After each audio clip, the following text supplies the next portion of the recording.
Bismillahirrahmanirrahim. Alhamdulillah Nasta'in ala umur din. Salatu wassalamu ala asyrafil anbiya'i wal mursalin. Nabiyina Rasulina Muhammad wa ala alihi wa ashabihi wa sahbihi wa sallam.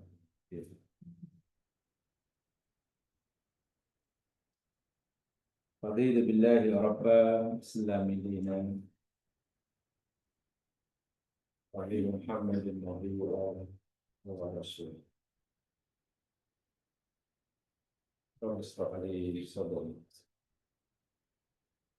wa yassir li amri wahlul 'uqdatam min lisani yafqahu qawli.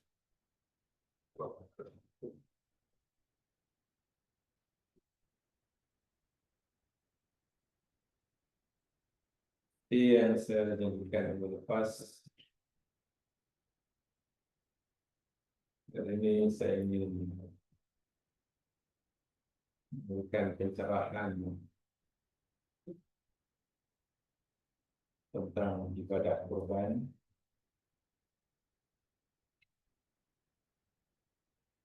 Saya bukan tajuk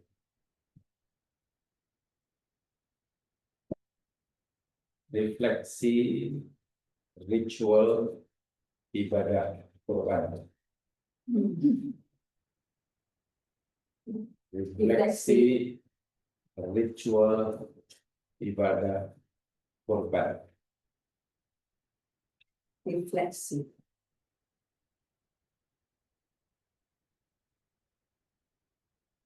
Di mana kita maklum ayat Islam menggunakan Al-Quran,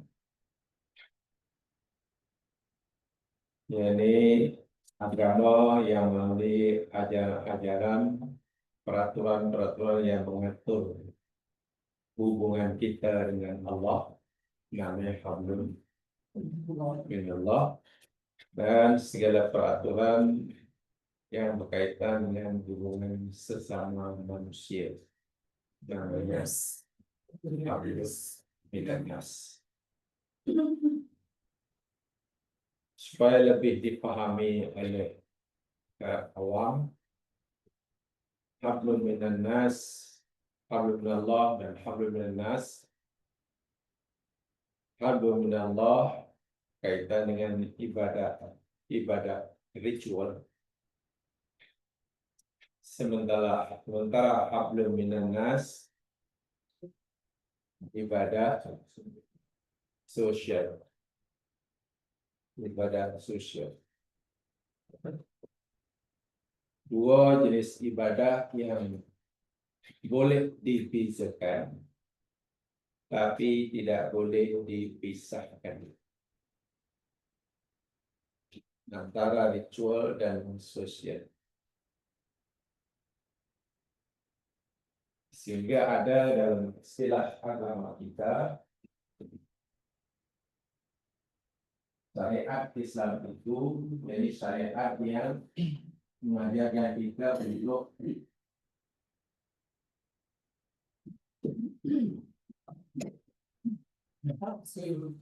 takzim li amrillah,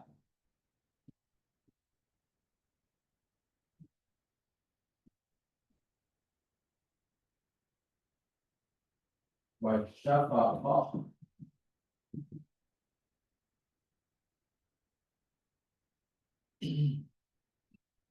ala khalqillah.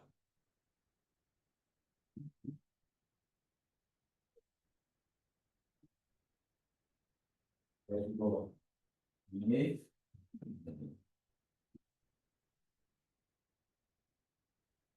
yang ini hablum minallah,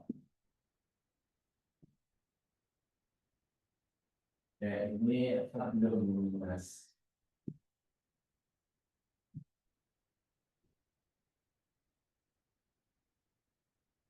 Yang ini ibadah ritual.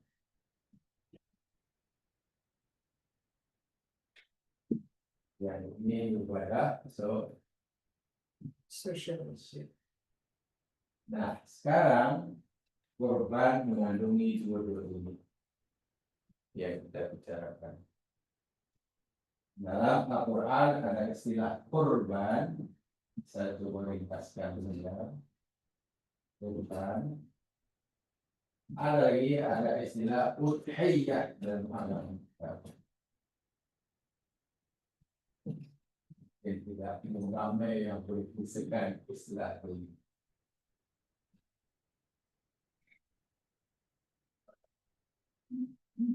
Dan sebetulnya saya tajuk refleksi ritual ibadah kurban. Saya ulangi, dalam agama kita ada peraturan yang mengatur hubungan kita dengan Allah dan hablum minallah, dan ada peraturan yang mengatur sama kita dengan hablum minnas. Segala peraturan itu makam yang ada kaitan hubungan kita dengan Allah namanya ada ritual, dan segala peraturan yang kaitan dengan hubungan kita sama manusia atau sama makhluk namanya sosial. Dalam istilah agama kita yang dikenal sebagai istilah at-ta'zim li amrillah, mengagungkan perintah Allah, wa syafaqah ala khalqillah, dan syafaqah itu maknanya kasih sayang, menyayangi, menyantuni, memberikan rasa empati dan simpati terhadap makhluk Allah. Dua benda yang berbeza tapi tidak boleh dipisahkan, saudara sekalian. Nah, karena tajuk kita kurban, jadi sejauh mana sebenarnya kurban mengajarkan kita dua elemen ini. Apa ada dalam ibadah kurban ini pengajaran hablum minallah dan hablum minnas. Bila ibadah kurban itu dilakukan dan telah mencapai kedua-dua tujuan ini, itulah hakikat kurban. Kita mengenal dalam bahasa Melayu dipanggil kurban, sembelih binatang. Tapi kurban dalam bahasa Melayu, dalam bahasa agama, udhiyah. Namanya udhiyah. Sehingga ada Idul Adha. Kan ada Idul Adha. Idul Adha itu Idul Udhiyah. Jadi kurban bahasa Melayu, bahasa agamanya udhiyah, adha.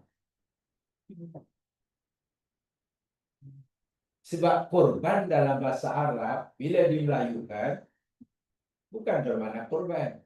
Itu yang ya, kurban dalam bahasa agama, dalam bahasa Melayu bukan bermakna kurban, sehingga kurban istilah agama Quran tidak sama dengan kurban dalam bahasa Melayu.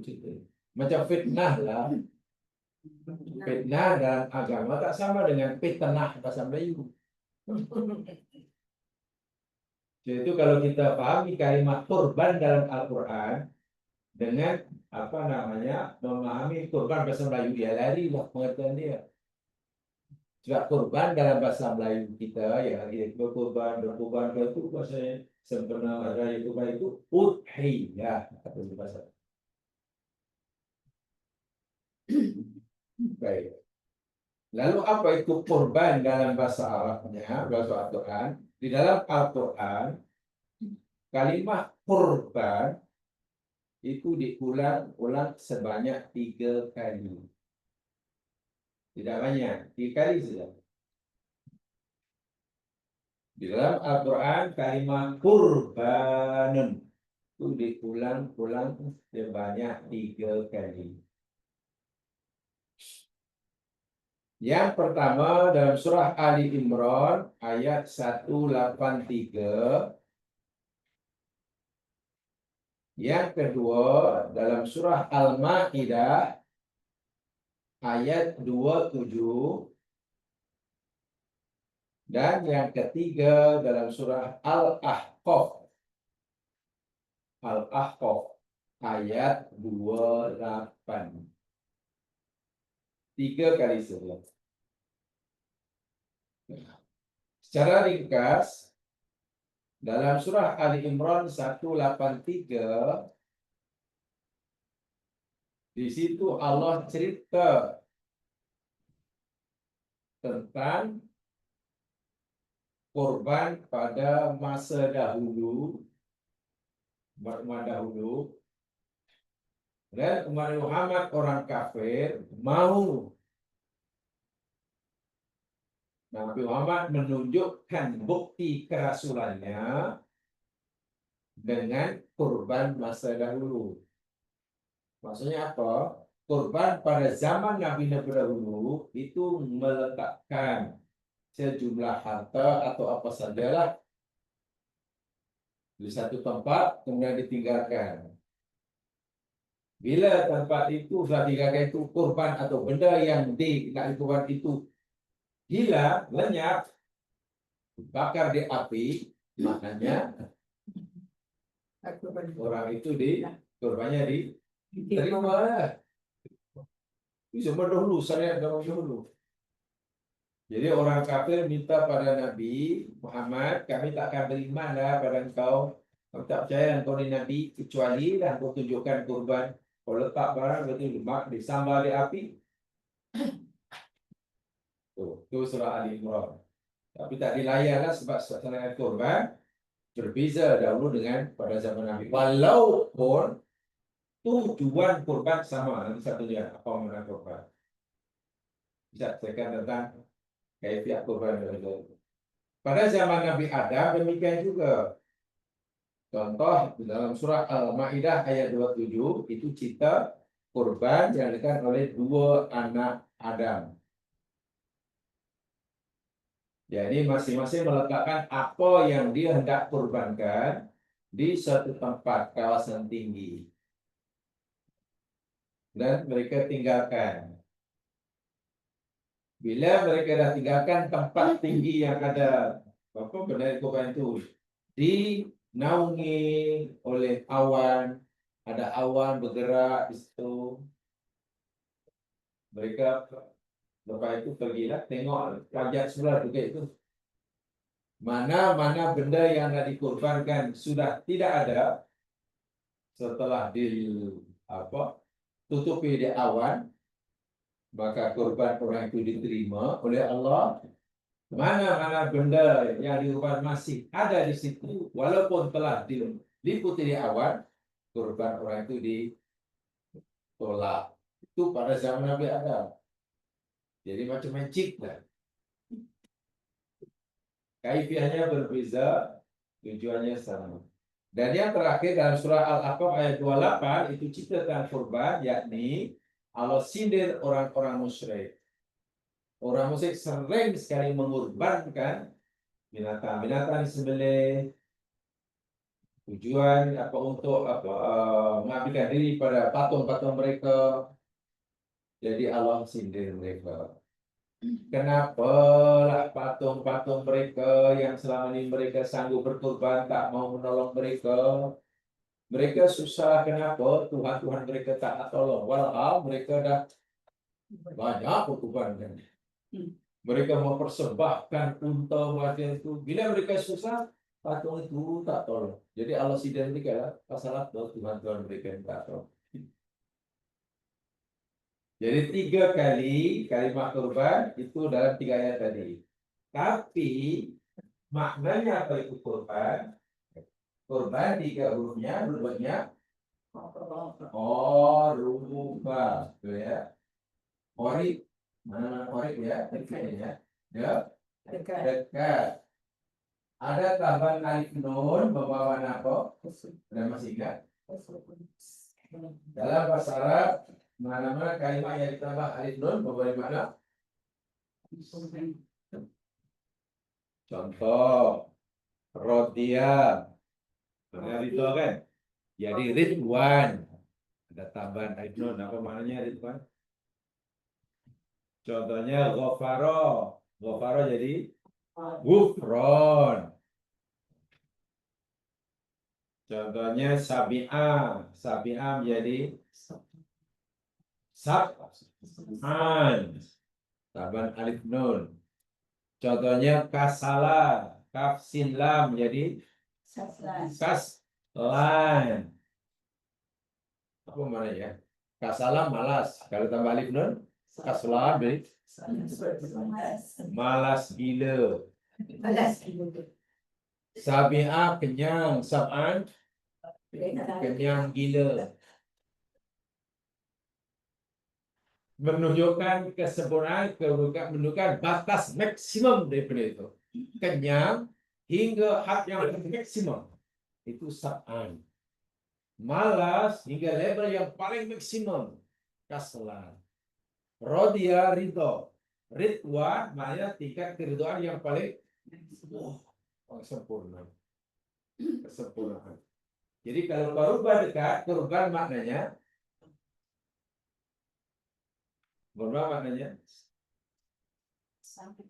usaha manusia, upaya kita, perbuatan kita untuk mendekatkan diri pada Allah dalam keadaan yang paling maksimum. So, cara untuk kita mendekat diri pada Allah dengan cara yang paling cepat, paling mudah, paling maksimum, itu namanya kurban. Namanya kurban. Sini apa dari segi makna dia, dari segi maknanya. Adapun itu kurban bahasa Arab ya, Melayunya macam itulah. Usaha kita mendekatkan diri kepada Allah dengan level yang paling maksimal, paling tinggi, paling sempurna. Adapun kurban bahasa Melayu, Arabnya udhiyah. Udhiyah itu nama binatang yang disembelih pada raya kurban, itu nama udhiyah. Sehingga hari raya itu disebut hari raya Idul Adha itu sebetulnya itu. Nah, bagaimana usaha perbuatan kita untuk membolehkan kita dekat dengan Allah dengan sedekat-dekatnya, dengan sedekat-dekatnya. Nih, mesti kita menggabungkan kedua-dua unsur ini. Perbuatan itu mesti ada unsur hablum minallahnya, juga mesti ada hablum minannasnya. Perbuatan itu mesti ada aspek ritualnya. Perbuatan tersebut juga mesti ada aspek sosialnya. Amalan yang macam itu, ya amalan yang mengagungkan perintah Allah dan menyayangi, mengasihi, menyantuni makhluk. Apakah ada dalam ibadah udhiyah dalam bahasa Arab atau dalam ibadah kurban itu seperti ini? Ada. Mana ayatnya? Mari kita lihat dulu ayatnya sebelum kita jelaskan nanti. Lihat firman Allah Subhanahu wa taala di dalam Al-Qur'an surah Al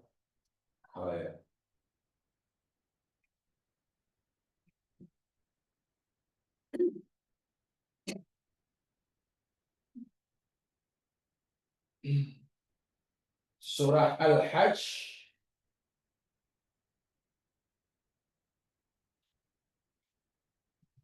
ayat 37.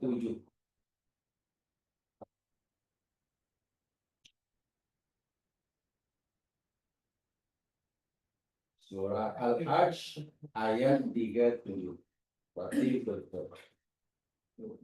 Di poin-poin kita ini saya tidak ulas panjang. Filosofi kurban.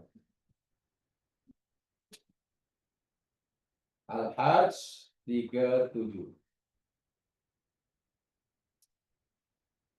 lan yanalallaha luhumuha wala dima'uha walakin yanaluhu taqwa minkum kadzalika sakhkharaha lakum litukabbirullaha ala ma hadakum wa basyiril muhsinin.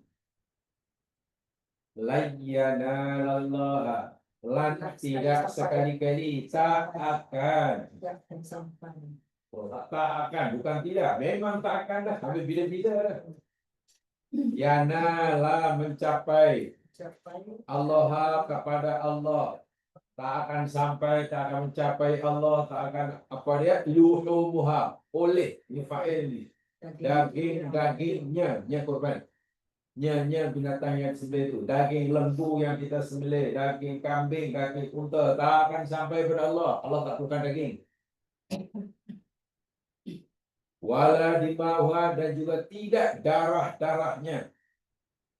Darahnya dia tumpahkan ke bumi, najis, kita haram.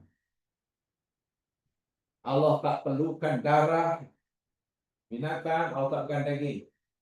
Nah, di sini pun menafi sama sekali nih pahaman orang-orang selain Islam. Kalau Tuhan selain Islam itu Tuhan yang ngidam limau, ngidam nanas. Ya, akan berjalan. Nah, kadang-kadang supaya limau itu tahan lama jadi ditipu limau plastik pula. Nah, itu hanya tak marah saja.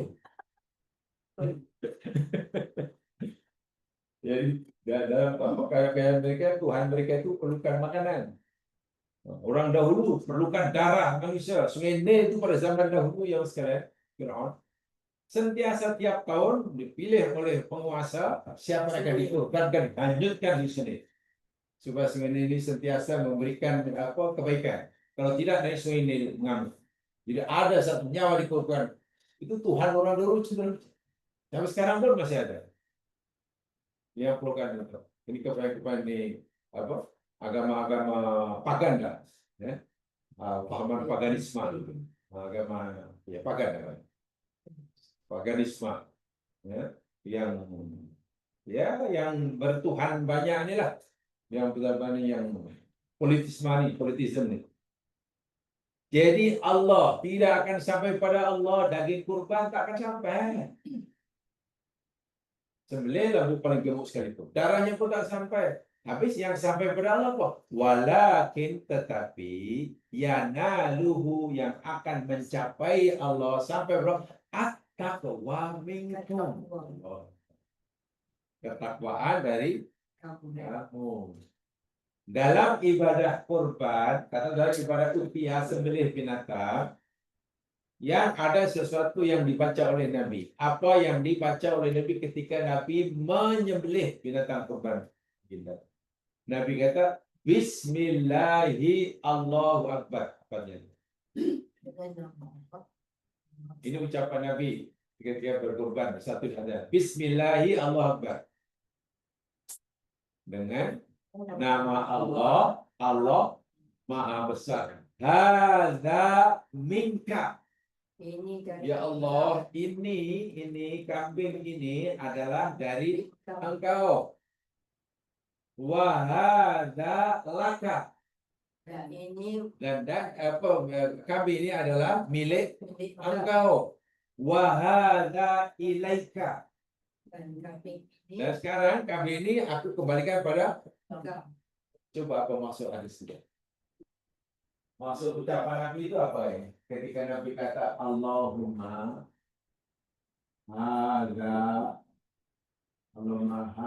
minka wa hada laka wa hada ilaika. Apa maksudnya tadi? Ya Allah, binatang ini yang aku nak sembelih ini adalah daripada engkau. Ya, karena binatang ini adalah milik engkau. Sekarang ya Allah, hada ilaika.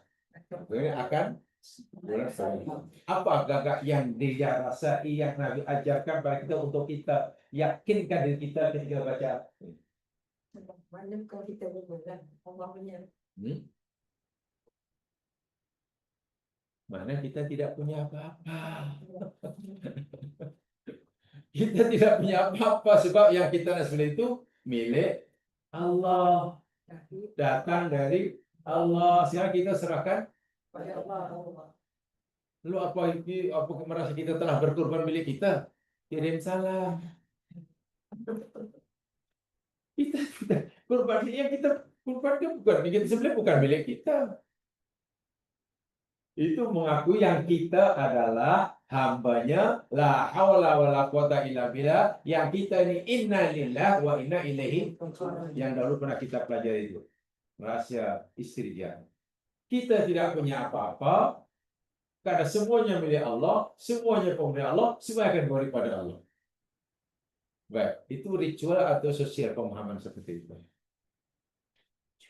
Pemahaman seperti itu karena aspek ritualnya atau sosialnya.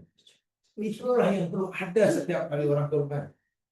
Jadi korban bukan untuk menunjukkan status sosial seseorang. Wow, untuk korban 3 ekor, seorang. Bukan menunjukkan status sosialnya orang itu, bukan. Mau korban seekor 7 ekor, seorang 7 ekor, kan? Mau korbannya seorang kambing, serupa aja. Karena itu yang di sebelah itu bukan milik dia. Itu yang pertama sekali kita yakinkan. Itu namanya takzim di amrillah. Itulah mengagungkan. Tahu untuk itu. Itulah yang ada kaitan hablum minallahnya. Hablum minallah. Jadi jangan kita ya Allah, lembu ni paling gemuk ya Allah. Bahkan yang terbesar di Malaysia ni. Jadi Banyak. jangan ada rasa begitu. Berkorban bukan untuk menunjukkan, memamerkan status sosialnya. Kan, sama sekali tidak. Sehingga timbul rasa bangga karena telah berkorban sekian banyak, yang ini. Tidak ada sama sekali. Tidak boleh ada itu pertama sekali. Kalau kita mau korban kita tidak diterima. Sebab itu Nabi sudah taqabbal min Muhammadin wa ali Muhammadin. Nabi kata, ya Allah, terimalah amalan Muhammad dan keluarga Muhammad. Nabi tak kata terimalah amalan nabimu dan terimalah amalan keluarga Rasul. Nabi tak kata Rasul, disebut namanya taqabbal min Muhammad. Itu pun memberikan pengajaran yang luar biasa. Maksudnya begini, kalau kita berdoa pada Allah, sebenarnya kita ini bila kita berdoa pada Allah, semasa berdoa ini kita ini sebenarnya lemah atau kuat? Lemah. Lemah, betul. Besar atau kecil? Kecil. Kecil. Kecil kan? Mulia atau hina di hadapan?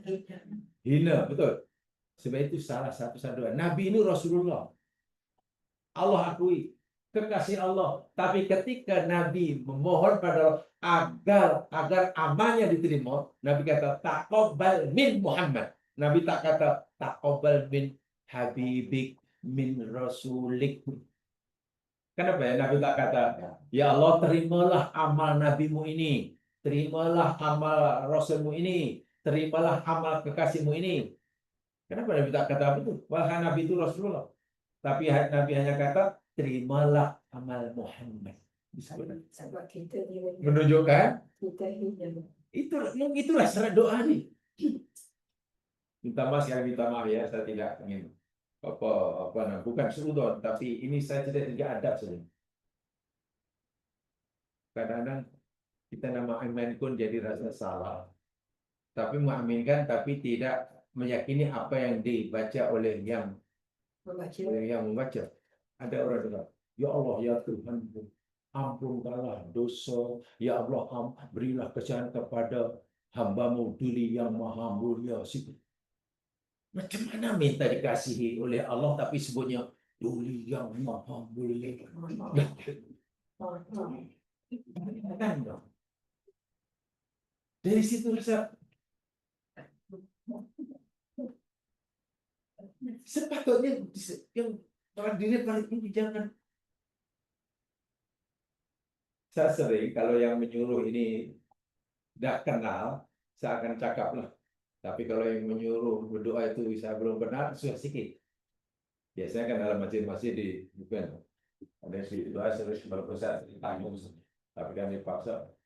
Minta maaf ya kalau oke saya terima ini tugas ini, tapi minta maaf lah, saya bukan apa-apa karena agama yang saya pelajari. Nanti bila saya mendoakan yang sirjokan adalah saya tidak akan sebut title-nya, boleh tak? Kan ada tun yang berbahaya. Jadi, oh, tak. Tidak, pasal filosofi doa itu kita menjahirkan kelemahan diri di hadapan Allah yang maha kuat, menzahirkan kehinaan diri di hadapan Allah yang maha mulia, menzahirkan apa yang kita ini. Jadi macam mana kita bilang dengan kata ampunilah dosa. Jadi saya biasa minta izin itu. Oh boleh tahu sebut namanya. Fulan bin Fulan. Tak akan sebutlah kalau Profesor Dr. Kiai Haji Tan Sri Datuk Tun Tan Ton saya tak. Tapi saya beritahu, saya beritahu dulu. Oh iya. Saya pahamkan dulu. Tapi kalau dah jamaah saya kenal lah. Dah paham lah memang kalau saya dulu. Kenapa disebut macam itu? Kita Nabi Muhammad. Oke, manusia yang paling mulia di sisi Allah dan Muhammad. Tidak ada lebih mulia. Yang paling sayangi Nabi Muhammad. Tapi kata Nabi berdoa agar amalnya diterima, kurbannya diterima, taqabbal min Muhammad. Nabi tak kata taqabbal min Habibik.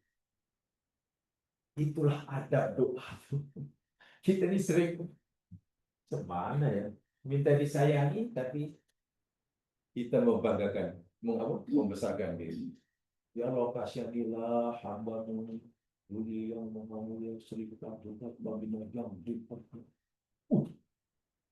mengaminkan. Malaikat pun akan mengatakan, iya yang sekalian.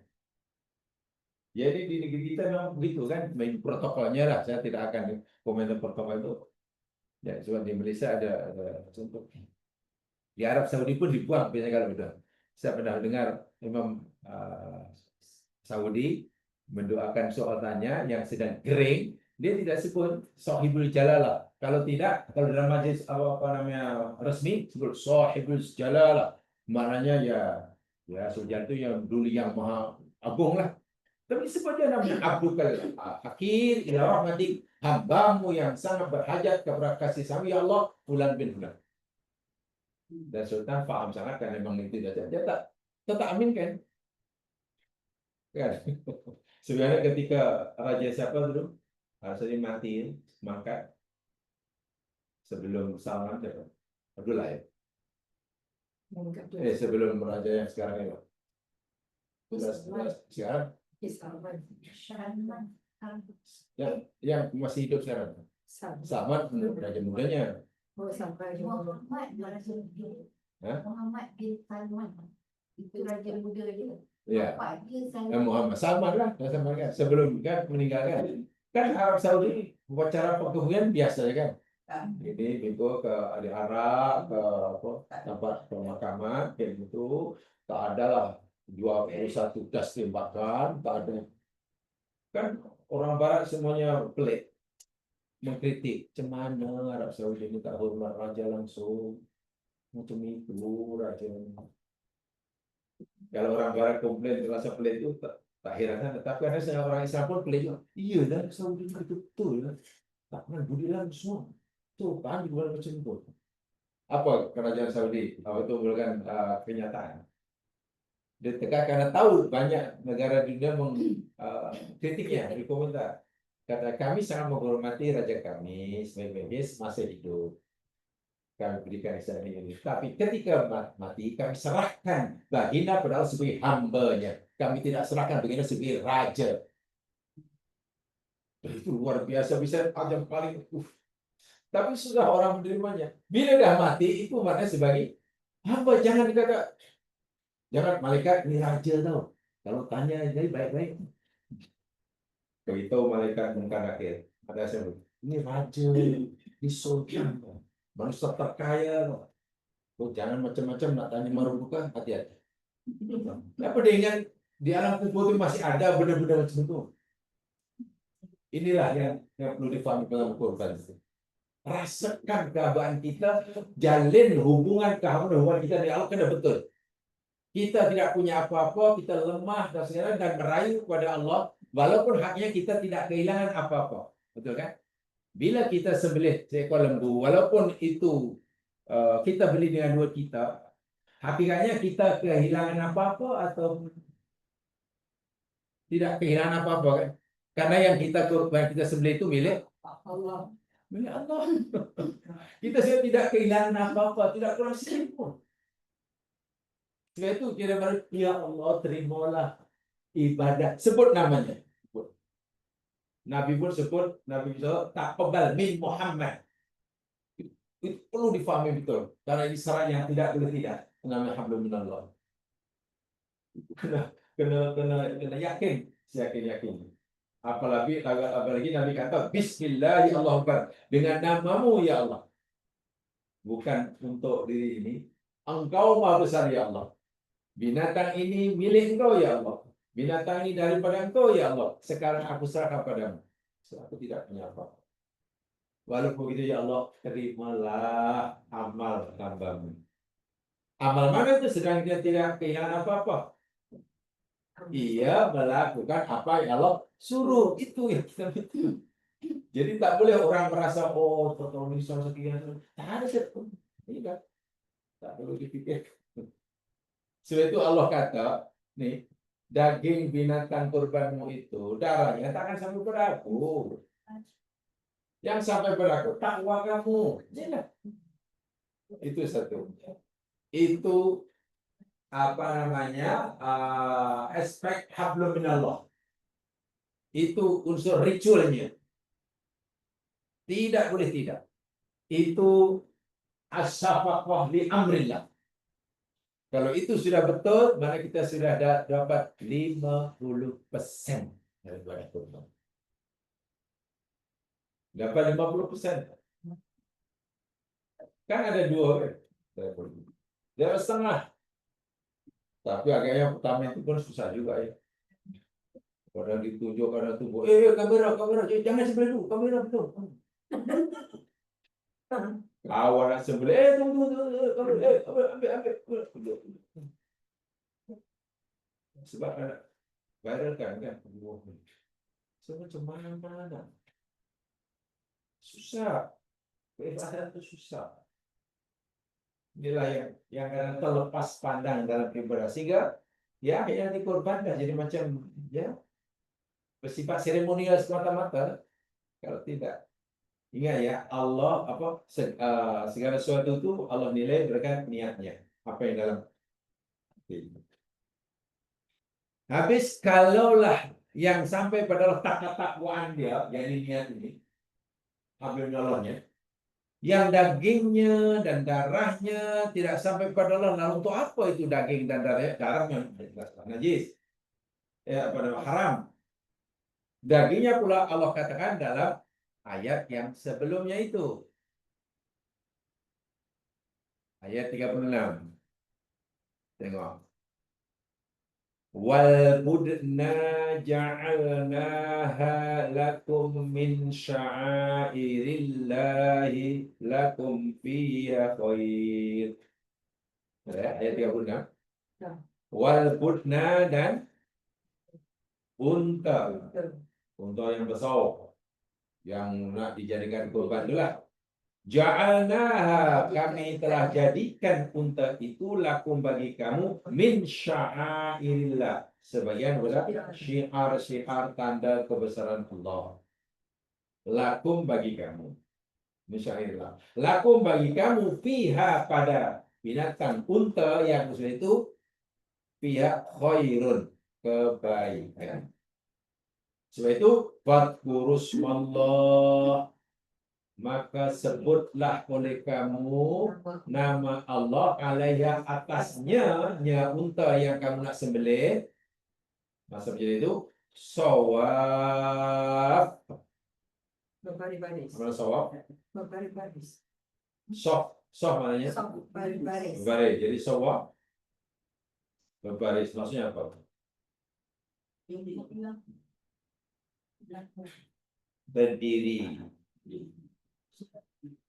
Inilah rahasia kauniyah yang sekarang banyak tidak dilakukan oleh kita.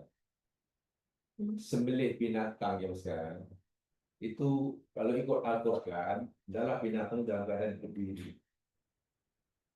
bukan ditumbangkan.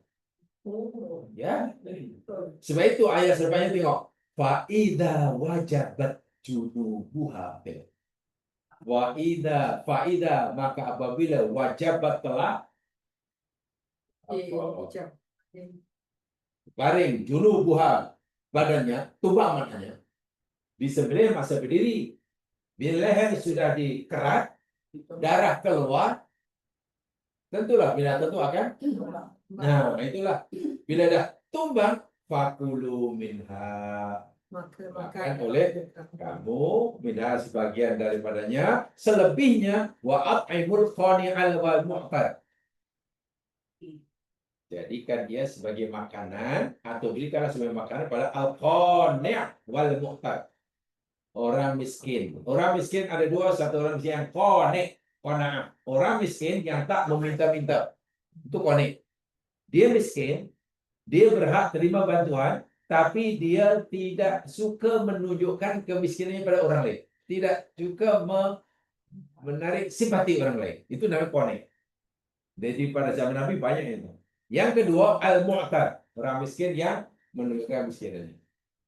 Baik. Ayat ini luar biasa, sebenarnya mempunyai ijaz ya. Pertama, masa sembelih kita disuruh mengucapkan Bismillahi Allahu Akbar. Ini ayatnya. Hadisnya pun sudah sebut. Bismillahi Allahu Akbar.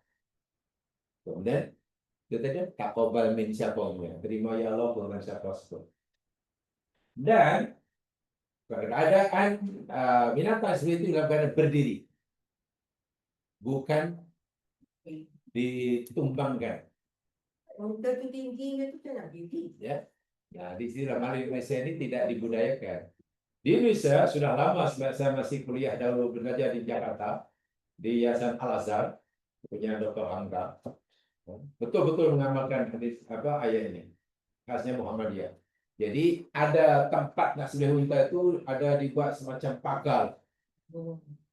Bulu pagar apalah itu. Jadi lembu itu masuk ke lorong itu lah. Lorong itu kemudian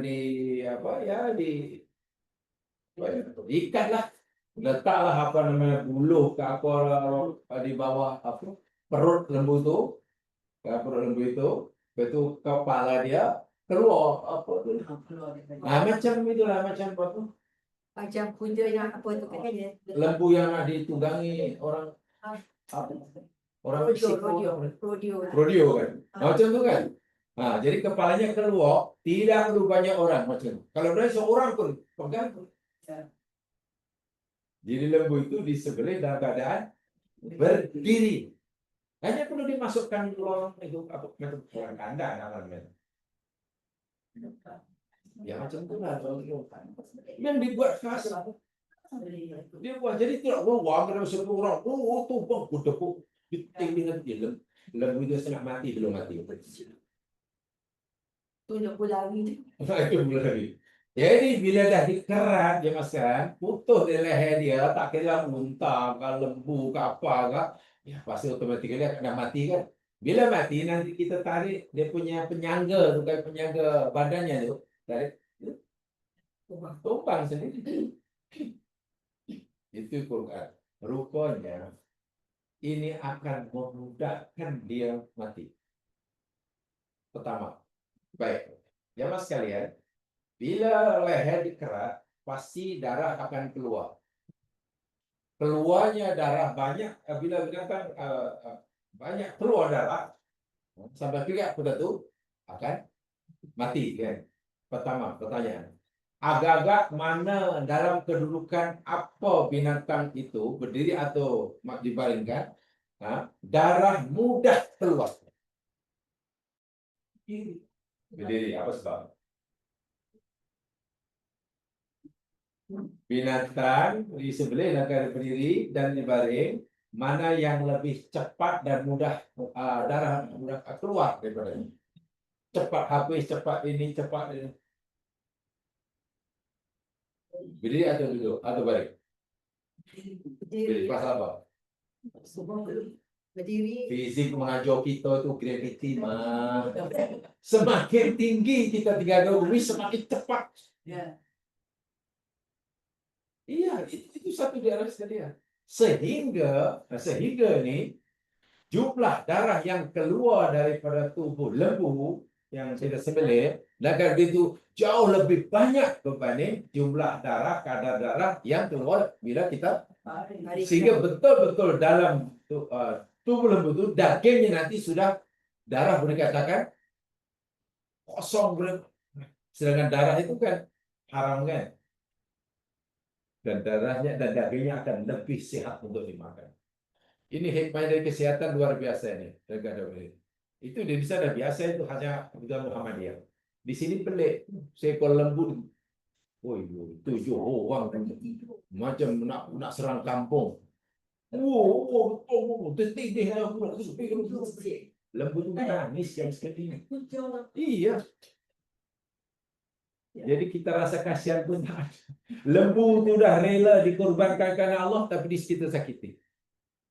Betul, ayat ini di Malaysia belum berlaku. Saya belum nampak. Karena nampaknya di Jakarta, tapi ini sudah daripada lama dah. Kalau Muhammadiyah paling lama. Walaupun belum semuanya. Belum semua. Jadi, unta lagi senang. Jangan tengok unta orang Pakistan sembelih unta. Biasa berdiri orang Arab, orang Yaman kalau tidak salah. Berdiri, buat itu di. Unta itu udah jinak, kan lehernya panjang kan. Lagi senang mengeratnya. Pokoknya itu. Jadi keluar darah dalam, bukan main kuat. Pancutannya kuat dan suara yang keluar pun kuat. Tapi kita akan salah paham ya. Bila lembu atau bila sembelih, itu keluarkan suara, itu kita kasihankan. Karena kita pikir itu karena sakit kan? Bukan. Itu ya ini karena dia punya jantung ini mula-mula menjerut darah sangat kuat, kemudian mengepang keluar sangat kuat. Itu suara itu bukan karena sakitnya, tapi karena keluarnya darah, mempacok darah itu sangat, itu fungsi jantung. Apalagi kalau kita lihat mukjizat sembelihan menurut Islam. Ada lembu, ini dibuat kajian di Jerman. Lembu disembelih di apa itu? Sebelum disembelih dikasih lali itu apa namanya? Kasih tidur Ustaz. Iya, kasih tidur, kasih apa, kasih lah. Ya. Dan itu seekor lembu ini sebelum disembelih dipasanglah satu chip komputer di dalam otaknya. Mungkin 3 bulan nanti untuk nanti mengesan apa yang berlaku dalam otaknya. Yang seekor lembu disembelih ala barat tadilah di apa namanya?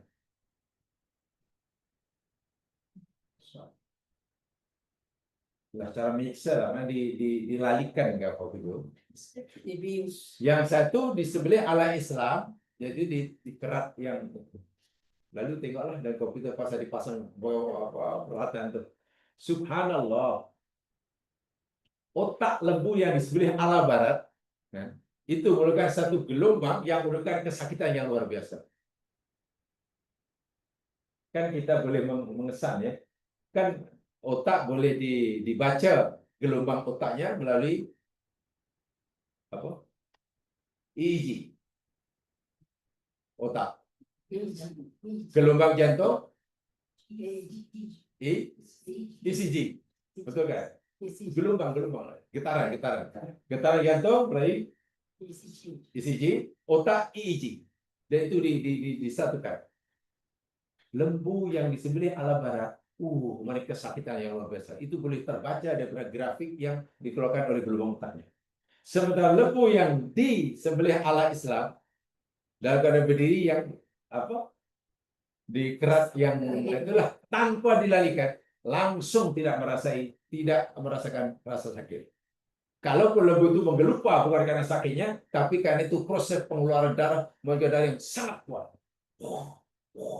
Tapi kita pikir itu karena sakit. Dan itu salah besar. Lebih lagi bila ia disembelih dalam keadaan berdiri. Karena pancuran darah, kemauan darah keluar daripada itu lebih kuat. Sebab makin tinggi daripada bumi kan makin kuat gravity. Itu dari segi sains. Jadi Quran sudah telah memberi panduan. Sembelihlah mereka dalam keadaan berdiri. Ini hukum apalagi kalau di perut bumi lagi sakit, lagi langgar. Kan makin jauh kita meninggalkan bumi, makin kuat gravity dia.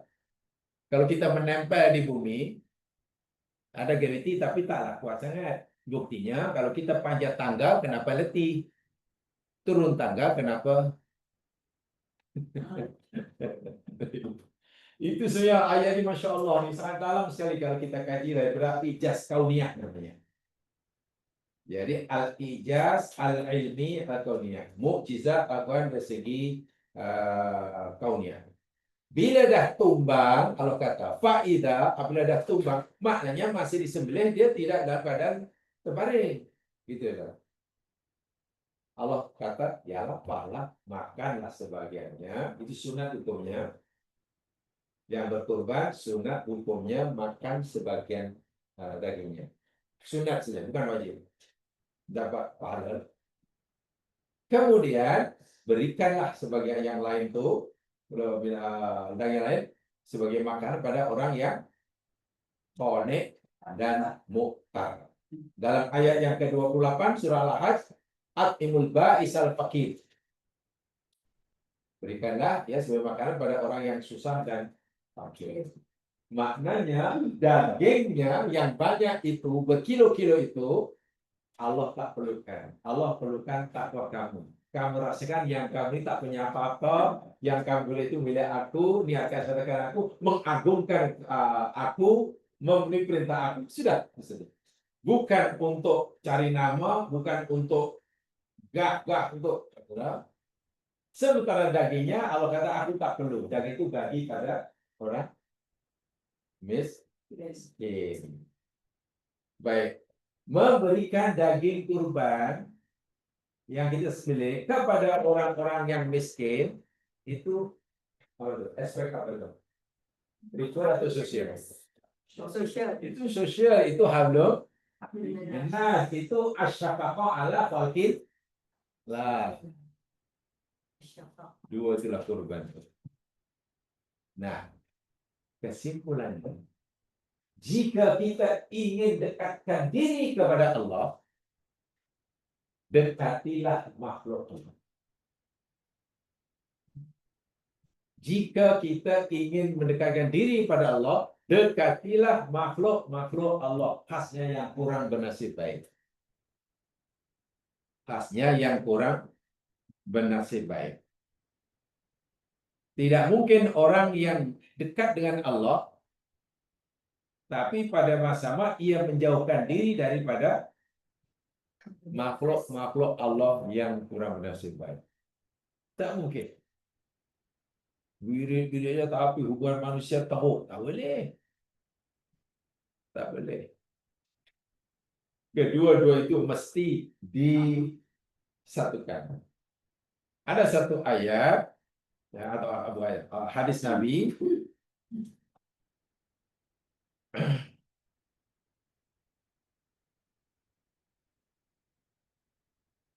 di dalam hadis Nabi Rasulullah Shallallahu Alaihi Wasallam pernah bersabda,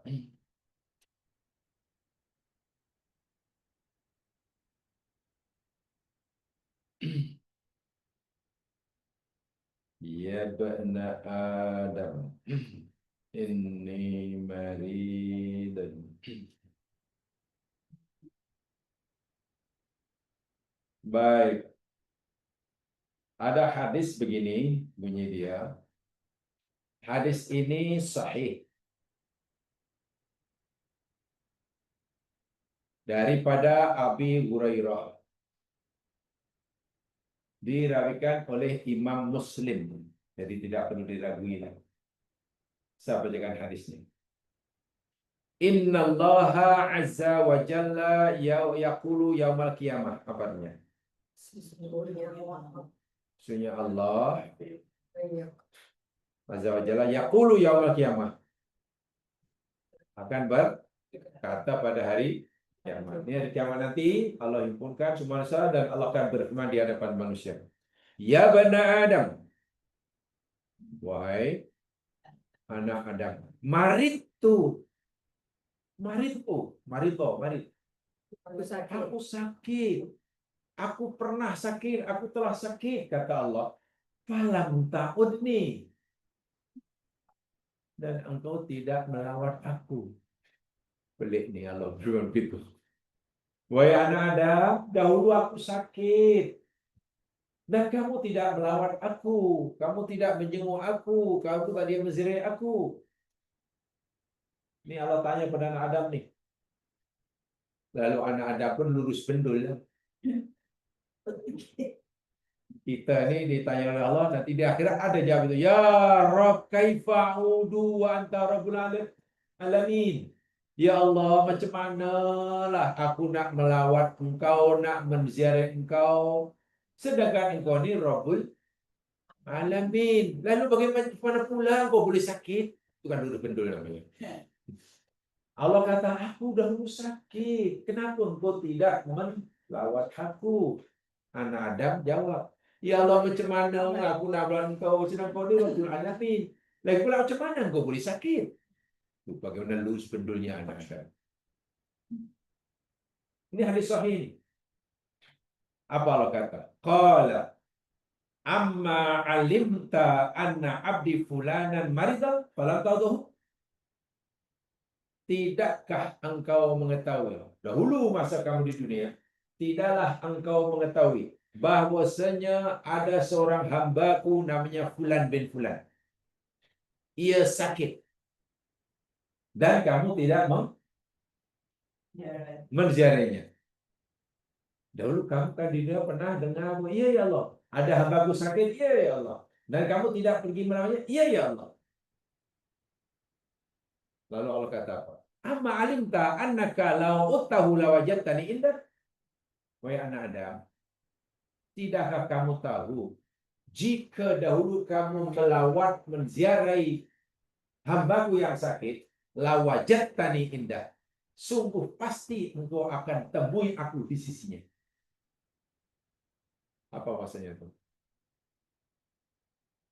Ada sahabat sakit, duduk di hospital. Kita tahu siapa kita dan kita pun pergi menziarahinya. Atau kita tidak pergi menziarahinya. Allah kata, pasal apa engkau tidak melawat hambaku yang sakit? Walhal kalau kamu pergi menziarahinya, kamu akan jumpai aku berada di sisinya. Memberi maksud bahwa kita akan berada dekat dengan Allah, tapi jangan difahami secara harfiah. Pergi ke hospital lalu tak di mana Allah, katanya ada di sana. Nah itu lurus bendul lagi. Itu botol sangat kalau macam itu. Hadis ini jangan difahami harfiah, itu botol sangat. Itu hadis itu. Itu jumpa Allah mana? Allah yang macam itu. Itu botol sangat. Tengok bagaimana ini berlaku di akhirat nih. Jadi kalau kita ingin dekat dengan Allah, kurban kan dekat kan? Macam mana mereka ayatnya? Dekati kan, menziarahi orang susah itu kan mendekati. Inilah korban. Kalau kita ingin dekat dengan Allah, sembelih binatang Allah itu dah dia akan berikan pada mereka. Otomatis kita dekat dengan Allah. Jadi ibadah sosial membolehkan kita dekat dengan Allah. Sebab itu tidak mungkin orang hanya wirid, zikir, tak henti-henti sujud, tetapi tak peduli halu minas, ya itu jauh daripada Allah lah. Garanti jauh daripada Allah. Malah entahlah dia miskin, dia malah. Rezeki masing-masing, ya puasa apa aja deh. Tapi tak boleh orang hanya melakukan ibadah sosial, ritualnya kosong. Solat tak nak pas, tak apa, yang penting aku tolong orang, tak boleh juga. Sebab dua-dua ini kena Seiring. satu, menyatu lah, two in one lah ibarat. Indah sekali hadis ini. Bukankah kamu tahu Nabi nunggu kamu daripada dari tak tahu kamu kan? Jika kamu pergi menziarahi, melawat hambaku yang sakit, pasti kamu lawajat tani indah. Pasti kamu akan temukan jumpai aku di sisinya. Maknanya kalau kita berada di dekat orang sakit, itu dalam hadis Nabi, jangan cakap kecuali yang baik. Jangan doa kecuali yang baik, karena malaikat mengaminkan. Tempat dan masa kemustajaban doa itu di sisi orang sakit. Itu bila di sisi sakit, jangan burak panjang-panjang, jangan tanya kronologi eksidennya. Ada kawan eksiden, melawat. Macam mana awak boleh sampai eksiden ni? Tolong ceritakan macam mana ceritanya. Kawan tu sakit. Yang melawat balik, datang lagi. Saya nak tahu macam mana ceritanya ni. Boleh bercerita. Lain kali hati-hati. Jenuh kawan tu jawab. Manfaatkan untuk bercakap yang baik, rasakan yang kita sedang dekat dengan Allah atau Allah dekat dengan kita di situ. Ini jangan diartikan tempat ya, Allah tak perlukan tempat, makamnya maksudnya, makamnya kurban. Jadi kalau kita ingin sentiasa berada dekat dengan Allah dari segi kedudukan di makam, ya usahakan kita sentiasa punya masa untuk berdekatan, mendekati hamba-hamba Allah yang kurang bernasib di sini sakit. Lalu Allah tanya balik, ya bani Adam, wahai anak Adam, istat'amtuka falam tut'imni. Dahulu anak Adam, aku minta makanan pada kamu, aku lapar. Aku minta makan pada kamu, kenapa kamu tak beri aku makan? Itu kata Allah. Anak Adam pun lagi, lurus benda lagi. Ya Rabb, wahai anak ya Allah, kaifa ut'imuka wa anta rabbul alamin, macam mana lah aku nak bagi kau makan? Bukankah engkau ni Tuhan semesta alam? Lagi pula macam mana engkau boleh lapar? Dulu anak Adam kau ni botolnya. Allah jawab, qala amma alimta annahu istat'amaka abdi fulan falam tut'im. Tidakkah kamu tahu, tempoh hari kamu ingat tak, ada hambaku yang susah datang jumpa kamu minta bantuan. Karena lapar minta makanan. Karena kesejukan minta pakaian. Karena susah minta pertolongan. Pernah kan ada datang? Oh iya. Dan kamu tak tolong dia kan? Kamu tak bagi makan dia. Orang ini tak bagi pertolongan. Apa kata Allah? Amma alimta annaka law at'amtahu lawajadta dzalika indi. Kamu tahu tak? Jika masa itu kamu bagi dia makanan karena dia lapar. Bila masa itu kamu bagi pertolongan karena dia susah. Kalau kamu bagilah pakaian waktu karena dia kesejukan, kamu akan temukan aku ada di sisinya. Allahu Akbar. Jadi mereka diri ke dalam itu rupanya bukan mendekati di hotel-hotel 5 bintang rupanya. Bukan. Pernah tahu tu saya. Iya. Yang terakhir itu, ya benar Adam, wahai anak Adam, istasqaitu. Dahulu aku dahaga, sangat haus anak Adam, dan aku minta kamu minuman, tapi kamu tak bagi. Anak Adam jawab, wahai Tuhanku, macam mana aku nak bagi engkau minum? Sedangkan engkau Rabbul Alamin. Bagaimana pula engkau dahaga? Qala, Allah jawab, istasqaka abdi fulanun falam tasqih. Dahulu ada hambaku yang dahaga, datang minta minuman pada engkau, engkau tak bagi minuman. Amma innaka law saqaitahu wajadta dzalika indi. Tidakkah engkau mengetahui, jika engkau beri dia minuman, niscaya engkau akan dapati aku di sisi. Ringkas kata, bila kita selalu punya masa untuk mengambil berat. Ini, mengambil berat keadaan, kesusahan, orang yang susah, karena sakitnya, karena laparnya, karena apa sajalah.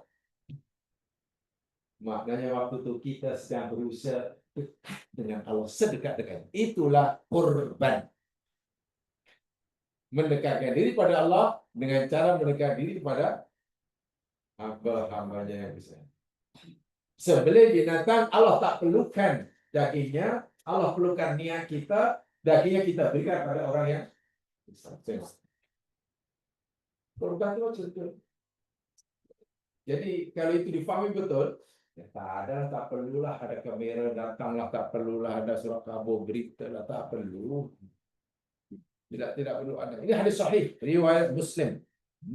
Riwayat Muslim. Daripada Abi Hurairah. Dari Abu Hurairah. Dan ayat hadis ini saya kata mudah untuk kita menjelaskan makna filosofi sebenar korban itu. Korban itu.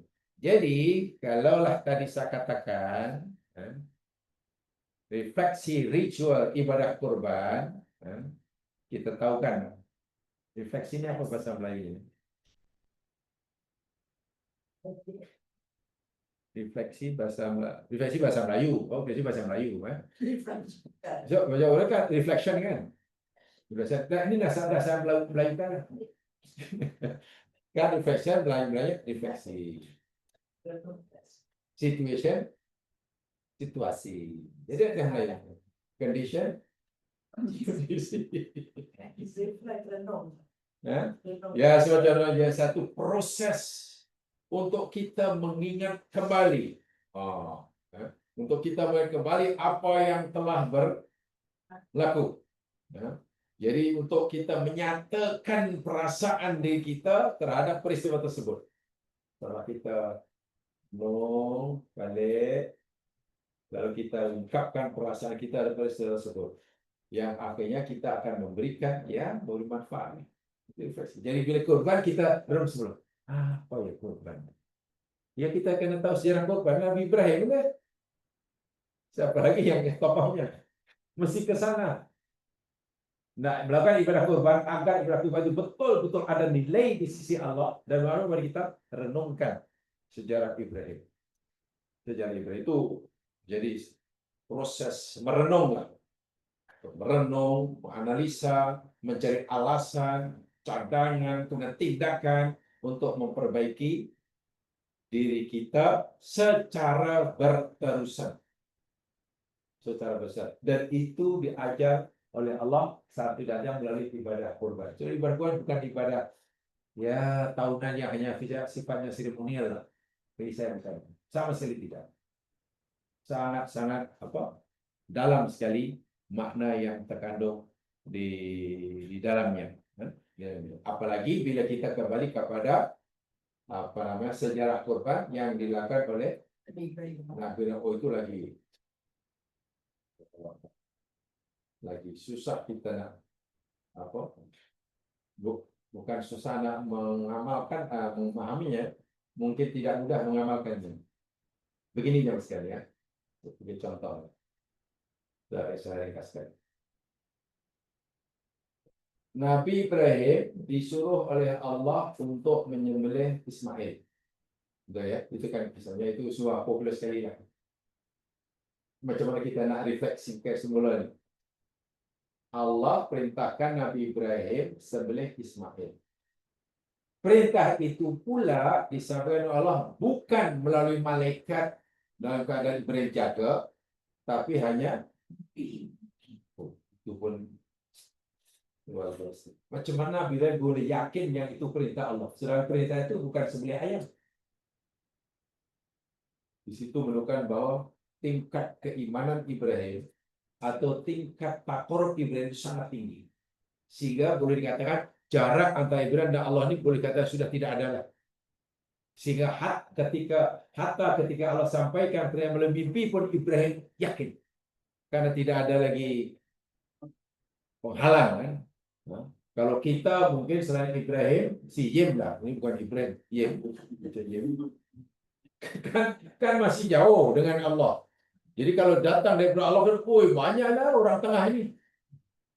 Sehingga sampai ke dirinya mungkin dah campur aduk dengan apa ya?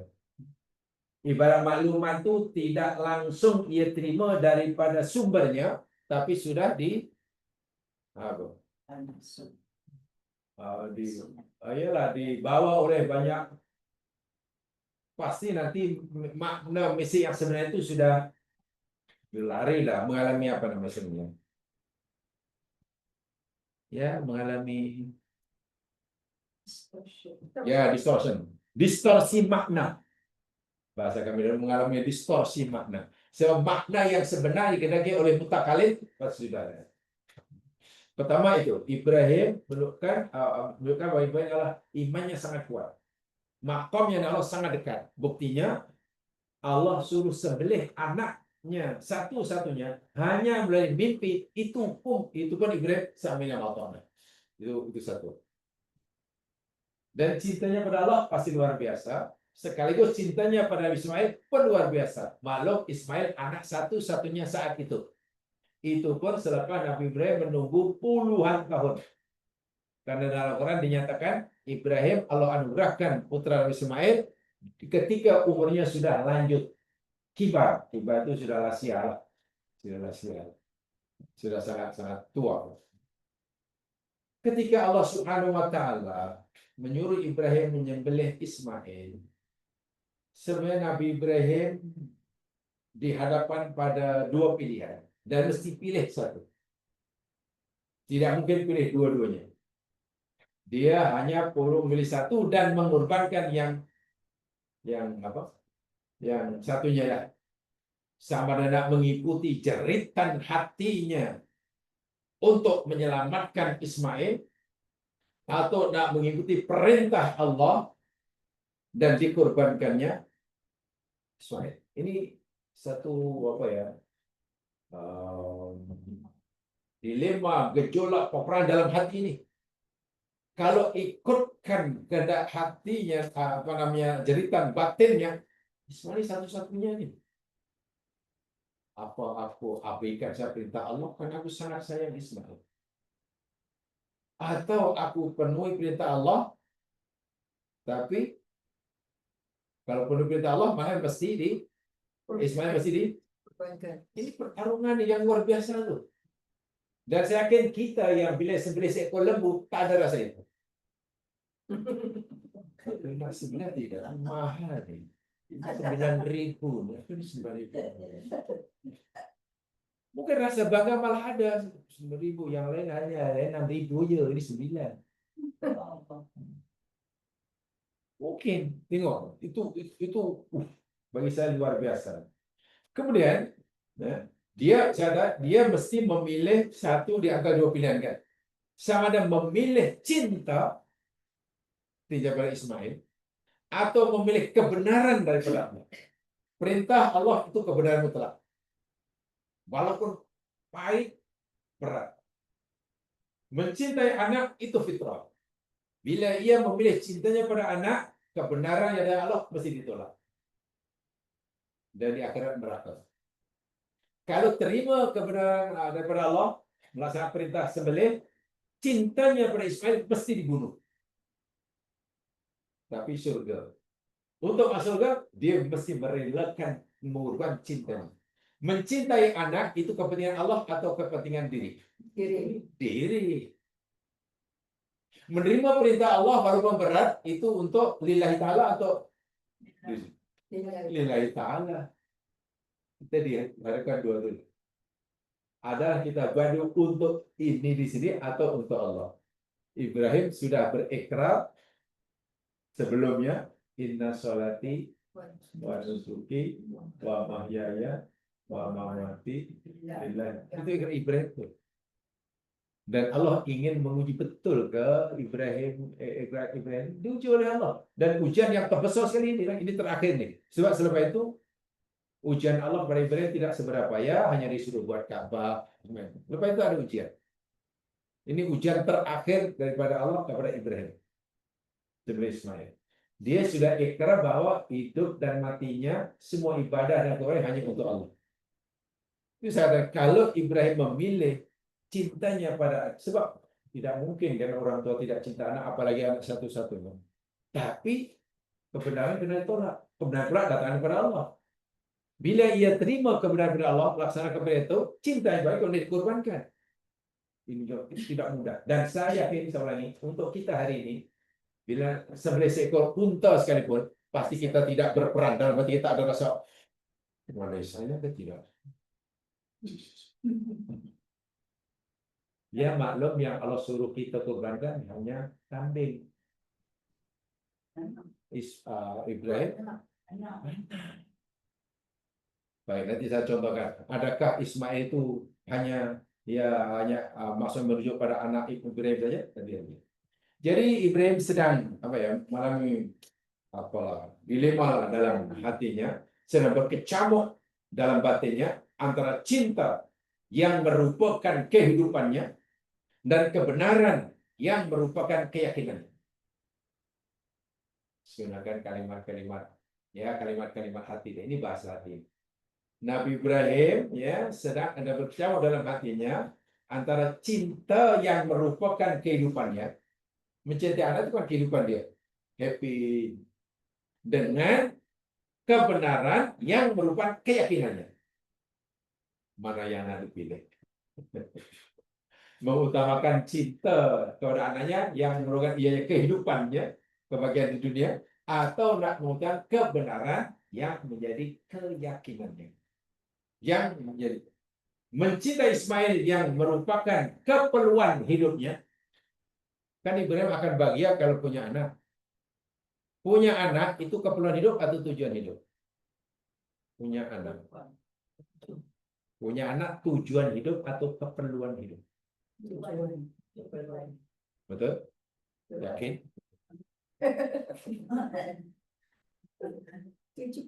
Keperluan hidup atau tujuan hidup? Punya anak.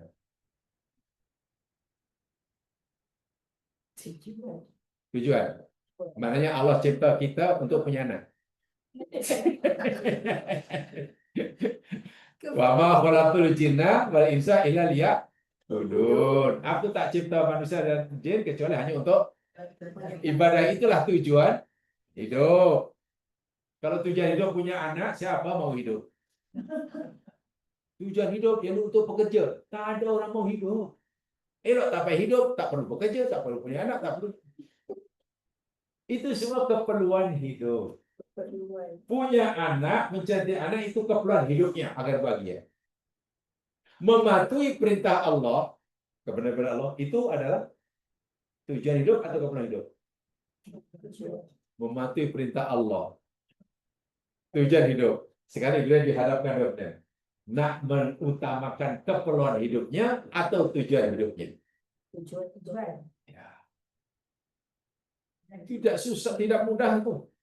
Ibrahim bijak. Aku mesti utamakan tujuan hidupku. Tujuan hidupku yakni untuk ibadah, jumpa Allah. Tapi karena Ibrahim memilih tujuan hidup, Ibrahim mesti mengorbankan keperluan. Itulah korban yang betul. Sangat memang berat pilihan Ibrahim, dan Ibrahim berjaya. Ibrahim berjaya. Walaupun akhirnya Allah sendiri yang menghendaki Ismail tidak perlu dikorbankan karena Allah. Allah tidak perlukan darah Ismail karena ini ujian. Karena ini ujian. Ya, digantinya dengan binatang. Binatang pun Allah tidak perlu dagingnya. Jadi bahasa mudahnya yang sekalian, antara Ibrahim dan Allah, kan ini sifat kurban ya. Kurban itu kan dekat ya. Tadi sudah. Jadi antara Ibrahim dan Allah sudah sangat hampir. Makamnya sudah sangat hampir. Sangat hampir. Ibrahim telah mengorbankan maknanya keperluan hidupnya, yakni apa dia? Keluarganya. Pertama, ayahnya. Ketika ia masih di Babilonia, ayahnya menghalaunya. Betul kan? Allahnya yang menghalaunya, tidak dikasih anak, kalau tidak akan dirajam. Itu surah Maryam. Mana Ibrahim sudah tidak punya keluarga. Dikorban semata-mata karena Allah. Karena dia sudah la ilaha illallah. Kedua, Ibrahim telah mengorbankan dirinya sendiri. Rela dibakar oleh Namrus di Babylon tuh, di Babilonia, di Irak sana, ya, daripada meninggalkan la ilaha illallah. Tubuh, badan, kesehatan, keselamatan diri itu keperluan hidup atau tujuan hidup? Kita punya tubuh badan yang sehat, itu keperluan hidup. Ibrahim kata, aku korbankan, aku rela badanku dibakar semata-mata karena Allah. Mana Ibrahim sudah mengorbankan dirinya. Tadi oleh keluarganya. Larilah ke Palestina, ke Syam waktu itu namanya. Bagi tugas. Dia di Palestina, anak saudaranya mana Lot di negeri Sodom. Yang tak jauh pun sebenarnya. Kita lihat kali di situ. Dia menghadapi masalah yang luar biasa. Kenapa? Karena tidak punya anak. Dia sudah lanjut usia, tak punya anak pula. Risau. Kemudian coba mengadu nasib ke negeri Mesir. Negeri Mesir rupanya menghalaunya juga. Tapi istrinya Hajar, yakni dapat hadiah dari Mesir karena berjaya merawat ketua Mesir yang sedang sakit. Jadi apa namanya dokter terjun, dirawat sehat. Lalu diberi hadiah. Hadiahnya seorang hamba abdi namanya Hajar.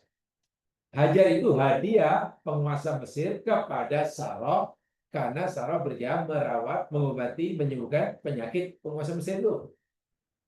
Itu malah Sarah berpilih. ya. Lalu Sarah hadiah kepada Ibrahim dan izinkan Ibrahim untuk kawin dengan hamba abdi ini. Ya, tidaklah timbul cemburu. Apalah kawin tapi hamba abdi itu. Statusnya kan lain, tak selevel kan. Ya Ibrahim kawin dengan Hajar. Punya anak, gembiranya luar biasa Ibrahim punya anak daripada Hajar. Dan biasa itu, ini normal itu. Itu fitrah, itu manusiawi. Allah pula kata Ibrahim, keluarga kamu dah korbankan, ayah kamu. Diri kamu korbankan. Sekarang kamu punya anak dan istri. Tolong korbankan. Gimana ya Allah? Kamu letakkan anak dan bayimu di tempat yang jauh. Aku tak izinin kamu duduk bersama kamu. Jauh tuh daripada Palestina sampai ke Makkah itu Allah. Mana ya Allah? Tuh, aku beritahu nanti tempatnya. Di sisi rumahku. Mengembara Ibrahim dari Syam, Palestina itu Asia Barat, ke Makkah. Itu kali pertama Ibrahim pergi Makkah, tidak ada Waze. Google Map belum ada, cek Waze itu belum ada. Allah sebutkan, naik apa jangan tanya, tunggang apa jangan berapa hari jangan tahu, pasti susahnya luar biasa. Apalagi tak tujuannya bukan untuk melancong, bukan untuk makan angin. Allah suruh tinggalkan anak istri saya. Itu. Ya, letak di situ, kemudian dia balik. Dia bukan kehendaknya tuh. Ibrahim tinggalkan Hajar Ismail tempat yang tak layak dihuni waktu itu. Karena manusia tak ada, makanan tak ada, minuman air tak ada. Ketika Ibrahim meninggalkan tanpa sepatah kata pun, si Hajar ini mengikuti di belakang. Ditanya kepada Ibrahim, petani Hajar ini sangat sangat menyentuh lah bagi saya. Sangat menyentuh sekali. Sebab Hajar pada tanya pada Ibrahim, ya Ibrahim, aina tadhab? Ibrahim, kemana engkau nak pergi? Atat rukana hahuna, ada kau nak melihat kami di sini? Sebab Hajar bingung. Ini suami aku dizalim sana. Dah tak di sini, itu nak balik. Belanja tak bagi, peti air tak ada. Air macam ni. Ibrahim langsung tak tulis belakang, tak jawab apa-apa. Hajar mendesak, kenapa berada di sini? Kenapa berada di sini? Lalu Hajar ini pandai, tukar pertanyaannya. Allahu amaraka bihada Ibrahim, adakah Allah yang menyuruh engkau meninggalkan kami berdua di sini? Pandai Hajar itu. Barulah Ibrahim kata, "Na'am." Iya. Yang suruh aku tinggalkan kamu di sini dengan anak kita ini Allah, bukan kehendak. Mendengar jawaban Ibrahim itu, Sarah menjawab, "Idzan la yudayyi'una." Kalau begitu Ibrahim, aku yakin Allah tidak akan mensia-siakan kami. Mana Hajar pun ridha, Ibrahim pun. Hajar sabar karena mengalami begitu. Nasibnya dipilih oleh Allah. Ibrahim pun kena sabar juga karena meninggalkan tim. Wow, ini suami istri sudah berkorban lillahi ta'ala. Keperluan hidup dikorbankan sama sekali. Ibrahim sudah mengorbankan keluarganya. Berjaya. Selepas ya lah sampai 1 dekad, Ibrahim diberikan oleh Allah untuk menziarahi anaknya lah, Ismail. Happy-nya luar biasa. Anaknya rupanya sudah boleh lari sana lari sini, Ismail. Ya. Belum pun hilang rindunya. Nah, oleh rindu, Allah pula suruh sembelih Ibrahim, sembelih itu anaknya. Allah. Karena yang belum dikorbankan satu-satunya dalam keperluan hidup kan anaknya kan. Satu-satunya yang belum dikorbankan keperluan hidup Ismail belum Ibrahim belum korban. Jadi Ismail sembelih. Nah, inilah ujian terakhir. Si Ibrahim dihadapkan. Jadi satu-satunya yang menghalang cinta Ibrahim dengan Allah yang sempurna tanpa apa? Penghalang, yakni adanya Ismail. Itu ya. Dan Allah suruh korbankan Ismail dan Ibrahim telah korbankan. Sehingga antara Ibrahim dengan Allah sudah tidak ada lagi yang menghalangi. Mana kedekatannya sudah sangat. Karena semuanya telah dikorbankan. Dia sudah tidak punya apa-apa. Bak kata Nabi, semua milikmu ya Allah, semuanya daripada kamu, sekarang aku sudah serahkan pada. Itu kan doa Nabi tadi. Diriku, keluargaku, anakku, keluarga istriku, ya Allah, semua itu milik engkau dan sekarang aku serahkan. Itu maksudnya. Jadi antara Ibrahim dan Allah sudah tidak ada yang menghalang. Karena satu-satunya Ismail yang dia miliki pun telah di. Sebab itulah cinta Ibrahim kepada Allah namanya khullah. Nama khullah. Ibrahim dapat gelaran Khalil. Khalil itu orang yang tingkat cintanya namanya khullah. Khullah itu tingkat cinta yang ke-10. Yang paling tinggi. Yang paling tinggi. Tingkatan cinta hamba pada Allah itu ada 10 tingkatan. Yang paling tinggi sekali namanya khullah. Orangnya dipanggil Khalil. Itulah filosofi kurban. Itulah. Jadi wajar kalau Ibrahim memang sudah tidak punya apa-apa. Dan Nabi mengajak kita doa sama Tuhan, ya Allah, ini semua milikmu ya Allah. Katalah kalau Ibrahim, ya Allah, keluargaku, ayahku itu milikmu ya Allah, datang kepada kamu dan sekarang aku sudah serahkan, aku rela kehilangan dia ya Allah daripada kehilangan kau. Diriku ini milikmu ya Allah, datang kepadaku ya Allah, sekarang aku sudah korbankan, aku rela dibakar ya Allah, semata-mata karena engkau. Anak dan istriku ini milikmu ya Allah, datang kepadamu ya Allah, sekarang aku korbankan, memenuhi perintah engkau. Sekarang Ismail itu pun milik kamu, datang daripada kamu ya Allah, sekarang aku serahkan, korbankan. Ibrahim sudah tidak punya apa-apa.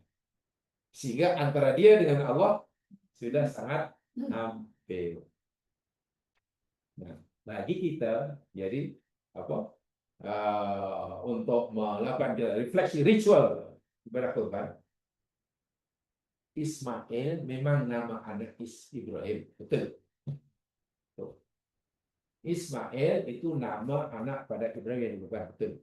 Tapi dalam ritual kurban, dalam refleksi ritual ibadah kurban, Ismail bukan semata-mata nama anak yang dikurban oleh ayahnya.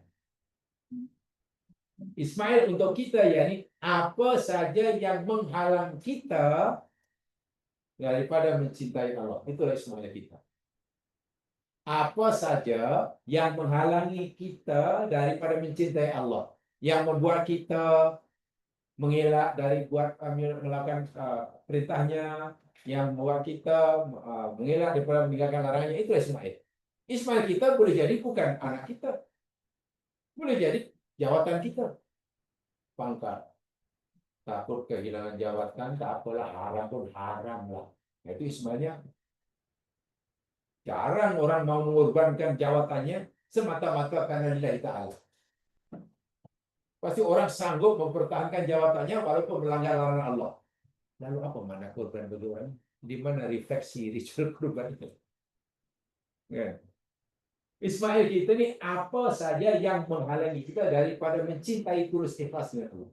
Boleh jadi jabatan, boleh jadi kedudukan, boleh jadi anak, boleh jadi harta, boleh jadi apa saja. Ini bermakna kita hari ini masih punya banyak Ismail yang belum kita korbankan. Masih banyak. Nabi Ibrahim sudah tidak punya Ismail. Sehingga makamnya sangat hampir dengan. Paham di situ?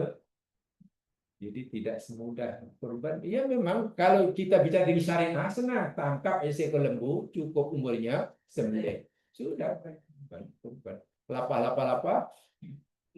Daging semuanya kita masak, makan sama-sama. Dan masak boleh ala macam-macam. Boleh rendang, boleh apa.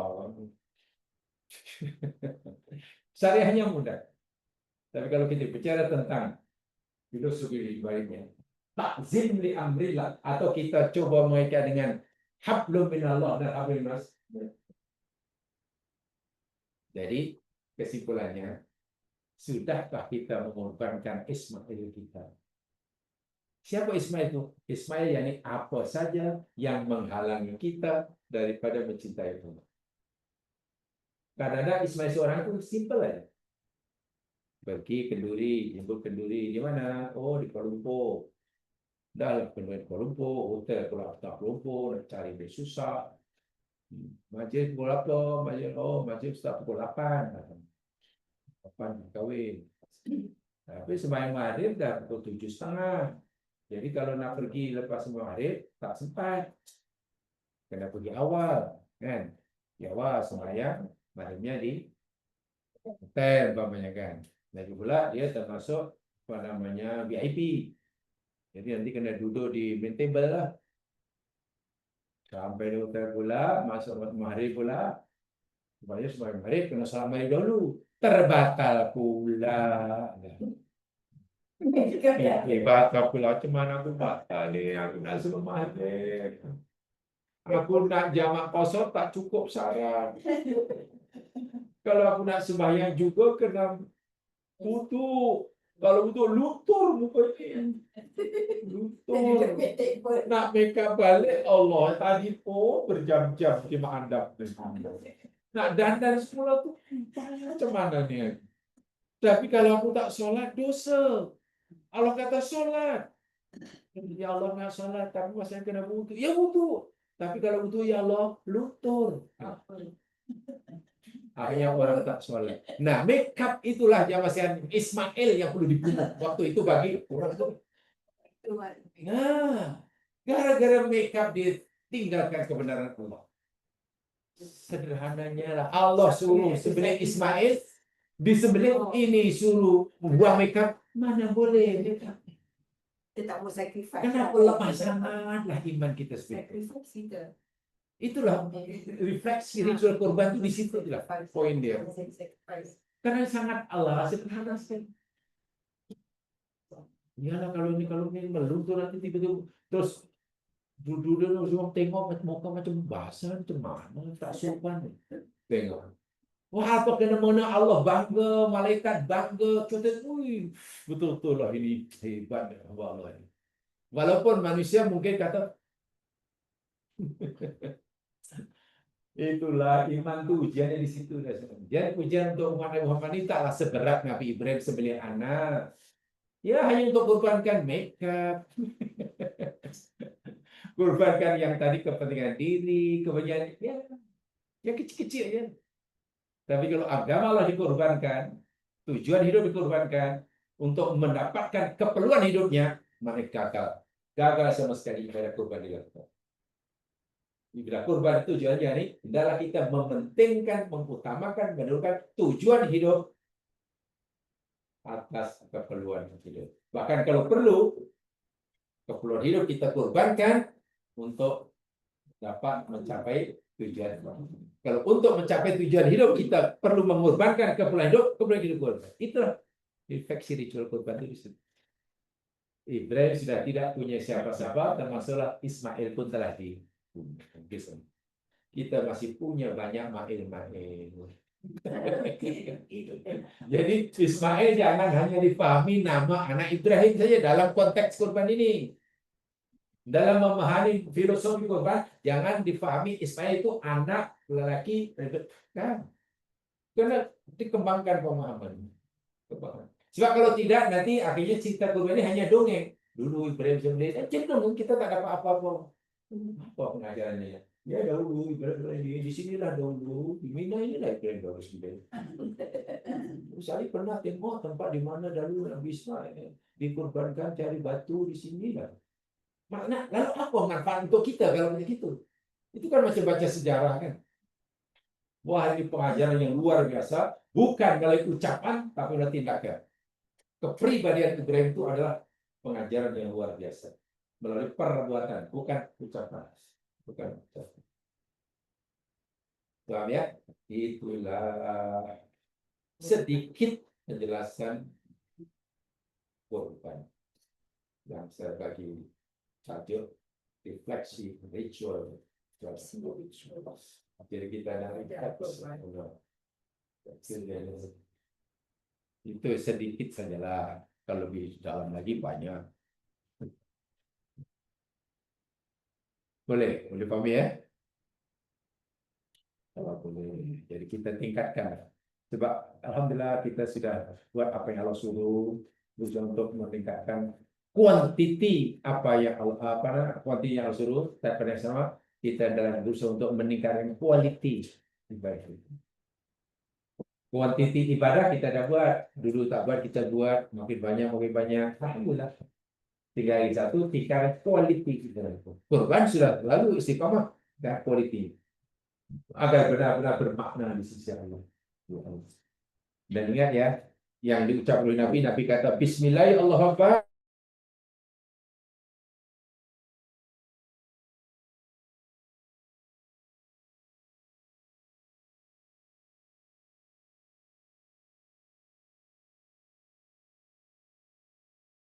Ayahku, diriku, istriku, anakku, semua milik Engkau ya Allah. Sekarang aku serahkan balik. Aku sudah tidak punya apa-apa. Terimalah pengabdian hambamu ini. Seakan-akan Ibrahim kata begitu. Jadi Ibrahim meninggal sudah tidak punya apa-apa karena semua milik Allah, dan ketika Ibrahim meninggal sudah semua telah diserahkan balik pada Allah. Sehingga di akhirat tidak ada pertanyaan. Ibrahim tidak kita cuma dulu harta kamu macam mana tuh? Ya Allah, kan aku sudah serahkan. Tapi coba kalau milik Allah, ketika mati kita belum serahkan balik pada Allah. Pertanyaan macam-macam. Macam-macam. Tapi sekarang kan, insya Allah ya, dunia ada orang mati, Allah simpanannya rupanya bilion, tapi tak pernah digunakan. Suka simpan. Lahir tak bawa apa-apa. Kemudian dia bekerja mencari segala-galanya. Kemudian kita tinggalkan semuanya. Kemudian kita pergi, kita tinggalkan semuanya. Kemudian di akhirat kita akan disoal semuanya. Udahlah kita cari Surabaya, kita tinggalkan. Di akhirat ditanya, semua ditanya. Itulah kalau kita tidak memanfaatkan umur, ke kesehatan, ke rezeki, ke apa saja, serahkan balik pada Allah. Kita gunakan lillahi ta'ala. Dalam bahasa agama, tasarrufu ni'am nahmal mungkin. Menggunakan semua nikmat Allah sesuai dengan kehendak Allah. Itulah cara mengembalikan. Kalau semua kita gunakan sesuai dengan kehendak Allah, ya pertanyaan menjadi kurang. Tapi kalau tidak, Allah susah. Berat sekali. Baik, fasubuh sayuhasabu min kulli syai. Dia akan dihisab dengan segala sesuatu dihisab. Umurnya, kesehatan, wah dahulu harta yang banyak itu ditinggalkannya cuma benda yang ditinggalkan untuk orang lain, dia yang disiasat. Sepatutnya menggunakan. Sangat berat. Kurban jadi ibadah yang luar biasa, sangat luar biasa, sangat difahami dengan betul. Mudah-mudahan sedikit contoh Nabi Ibrahim ini, saya sedikit karena penjelasannya sangat panjang.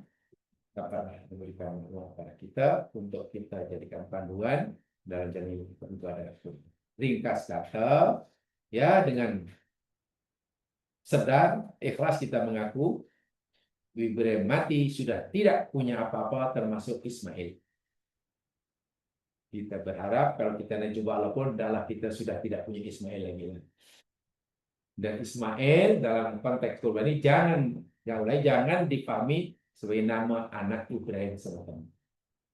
Sebab kita tidak punya anak namanya Ismail.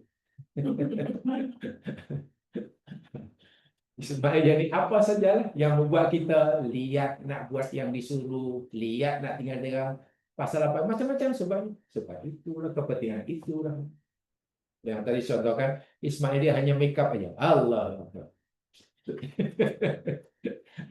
Mempertahankan make up sanggup melanggar Allah, melanggar Allah itu begitu ya Allah. Itu kalau disuruh sembelih anak mana? Itulah hidup tuh.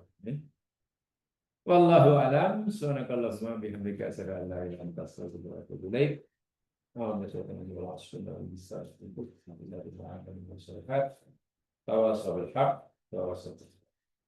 Assalamualaikum warahmatullahi wabarakatuh.